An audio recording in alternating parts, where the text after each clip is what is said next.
ټولو نه اول کتاسو د شیخ عبدالقادر جیلانی صاحب یو کتاب دی فتوح الغیب په نوم باندې کېدی شي دا خدای په عربی کې کېدی شي اردو ترجمه به راغلی فتوح الغیب او د مبارک چې دا زندګۍ کې څومره تقریرونه کړي څومره درسونه کړي هغه ټول درسونه د مبارک پاغه کې را جمع کړي دي مکتوبات تی پکې مکتوب نمبر 1 او مکتوب نمبر 2 څنګه 78 80 پورې مکتوبات مکتوب ویلکږي لیکلی شي وشتا مکتوبات تی پکې ډېر لیکایي ده پکې تاسو هغه وګورئ فتوح الغیب د شیخ عبدالقادر جیلانی محبوب سبحانی چې هغه پکې سویلی دي خپل مرید ته خپل نسبت لرون کی تا د شیخ عبدالقادر جیلانی صاحب سره په تصوف کې داوا کون کی د پاره هغه څه لیکلي دي ټولو نه اول هغه په تعلیماتو کې څه دی هغه په تعلیماتو کې دا دی چې ټولو نه اول با انسان خپل تعلق او ربط خپل رب سره جوړي دا خبره واوري هغه چې څنګه موحدو کنا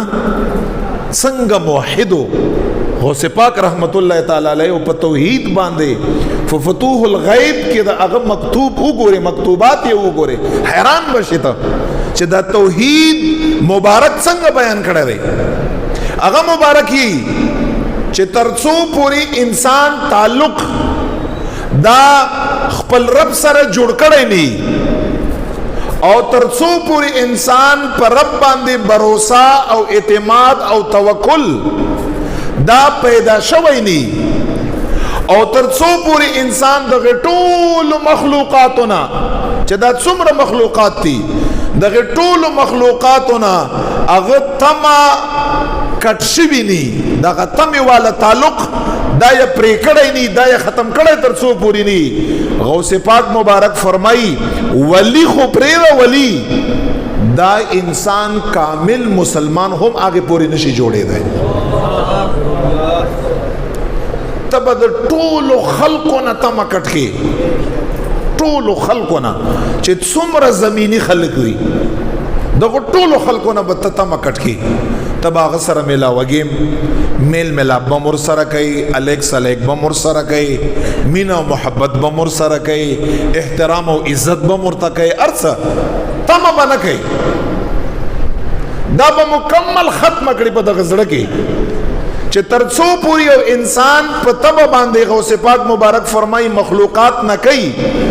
او اخیرنۍ جړړه